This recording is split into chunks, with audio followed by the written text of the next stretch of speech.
Hello guys, selamat datang ke channel Fahim Yusof. Nama aku Fahim Yusof, obviously. So, hari ni aku ada satu cerita pasal kawan aku. Nama dia Kimi. Aku dah kenal dia lama jugalah, dalam 10 ke 15 tahun macam tu. Daripada sekolah menengah lagi lah. Okay, kita orang memang ngam. Okay, daripada dulu lagi. And dia pun pernah jadi groomsman untuk wedding aku hari tu. Kita orang punya rapat memang selalu keluar lepak mamak lah. Tapi aku perasan kan, sepanjang kita orang lepak, kita orang bercakap, okay, kita orang tak pernah cakap pasal investment. Ini buat aku macam tertanya jugalah. Kenapa dia tak cakap pasal investment dengan aku? Sebab aku YouTuber finance. Pelik lah.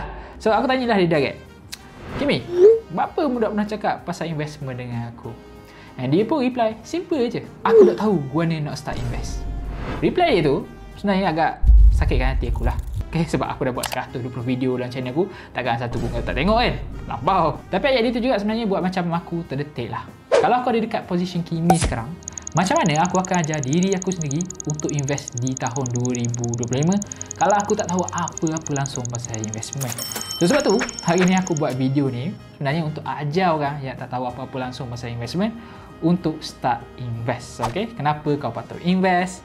Dekat mana kau patut invest? Apa kau patut invest? Bila kau patut invest? Okay? The what, where, when and why semua tu. Okay? Aku akan buat untuk video ni. So, kita start dengan yang paling simple dulu. Soalan pertama, why? Kenapa kau patut invest dan bukan simpan? Okay, jawapan dia sebenarnya simple gila. Okay, kenapa kau patut invest sebenarnya adalah sebab bila kau invest, duit kau akan berkembang, dan bila kau simpan, duit kau akan berkurang. Sesimpel itu saja, tapi ramai orang buat complicate lah. Okay, so aku ada satu contoh sebenarnya dekat sini untuk kau lagi faham. Okay, kat sini tangan aku ada 2 keping duit RM1. Okay, RM2.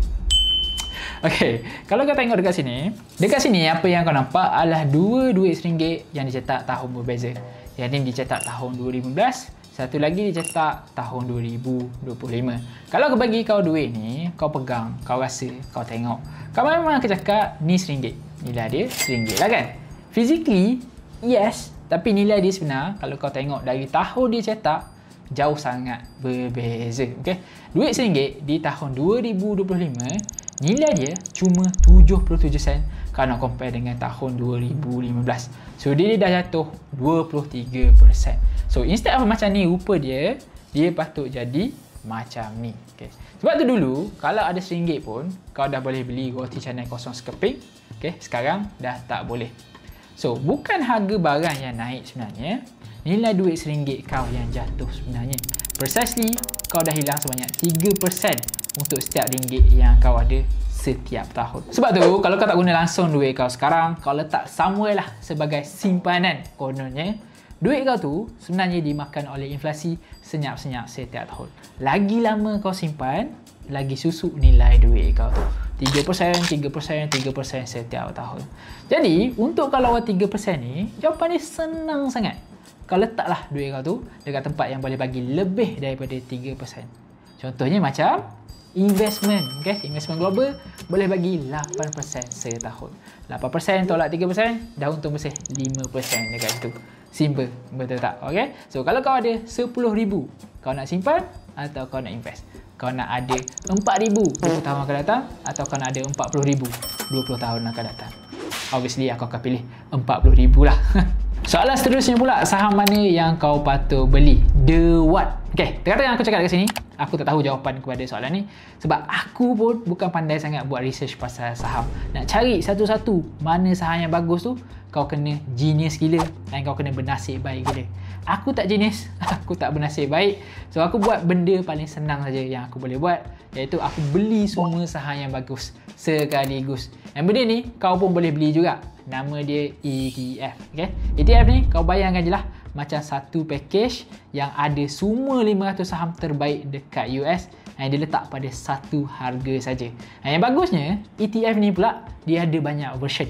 Ada yang letak saham yang patuh syariah saja macam ETF Halal dan Espas. Yang ni actually ramai orang Melayu beli, tapi kalau kau jenis macam tak kisah sangat atau kau macam liberal sikit, kau boleh je beli VOO atau SPY, which is yang aku lagi recommend lah sebab dia lagi stable daripada segi volume. And of course, semua ETF yang aku cakap ni adalah ETF Amerika sebab Amerika saham dia agak berharga, 9/10 daripada syarikat dekat luar sana. Yang paling besar adalah syarikat Amerika. So nak tak nak, kita kena beli juga Amerika. Tapi kalau kau macam was-was dengan Amerika, kau tak nak 100% Amerika sebab Trump kan, dia macam kuku sikit kat kepala, kau boleh je gabungkan dengan saham-saham lain. Kau beli ETF global. Contohnya macam Vanguard Total World Stock, okay, ticker simbol VT. 56% saja daripada ETF ni adalah saham Amerika, selebihnya saham daripada negara lain. Tapi kalau kau macam 100% anti-American, kau tak percaya Trump langsung, kau boleh beli Vanguard Total International Stock VS-US. Yang ni tak ada langsung saham Amerika, 100% safe jugalah. Tapi regardless kau nak pilih ETF yang mana pun, aku tak kisah. Yang penting kau kena pastikan ETF yang kau pilih tu bagi standard return 8%. Yang tu penting. Dan ni membawa kita kepada soalan seterusnya pula. Bila kau nak invest and berapa kau nak invest? Personally lah aku rasa kalau kau baru mula nak belajar invest, yang paling penting sekali adalah untuk kau bina habit yang betul. Bukan berapa amount yang kau start, bukan bila kau start, bukan ni, bukan tu. Semua benda ni tak penting, okay? Tak akan membantu untuk kau konsisten 20-30 tahun dalam investment journey kau. Cewah, bunyi macam acah-acah. Tapi betul, okay? Bayangkan kau tak pernah invest sebelum ni, tiba-tiba kau dapat gaji, okay? Kau kena bayar komitmen kau kena asingkan duit kau untuk investment. Kau kena buat benda ni konsisten, okay? Untuk sedekad, 2 dekad, 3 dekad. Kau memang tak akan boleh kalau kau tak ada habit yang bagus, okay? So aku recommend kau tak payah nak try hard sangat buat dengan amount yang tinggi awal-awalnya. Kau start dengan simple dulu, RM100 setiap bulan. Pilih satu hari setiap bulan untuk kau jadikan hari invest. Contohnya macam aku invest setiap sehari selepas gaji. Sebab senang nak ingat lah. Okay? Kalau kau boleh buat 3 benda ni secara simpelnya tapi konsisten, walaupun kau ada timing yang paling teruk dalam dunia ni, kau tetap akan dapat gandakan duit kau. Tak percaya? Kau tengok Charles Schwab punya study ni yang dia buat tahun 2023 dulu. Okay? Charles Schwab kaji 4 orang berbeza yang diberi $2,000 setiap tahun untuk invest. Diorang ni masuk dalam pasaran saham dengan timing yang berbeza. Satu adalah Peter yang ada timing yang bagus, paling bagus dalam dunia. Okay? Setiap kali dia invest, dia beli pada harga pasaran saham paling rendah. 2 adalah Ashley, dia dapat duit, dia terus invest. Tak ada tunggu market jatuh, tak ada tunggu market naik, dia invest konsisten. 3 adalah Rosie. Rosie ada timing paling tak bagus sekali, yang mana bila dia invest, market pada harga paling mahal, tertinggi. Dan 4 adalah Larry. Tak invest langsung, okay? Dia simpan saja duit tu. Lepas 20 tahun, Peter ada 173,000 dalam akaun investment dia. Tapi walaupun timing dia paling perfect dalam dunia, which is agak mustahil lah untuk kita dapat, dia cuma untung lebih 12,000 saja daripada Ashley.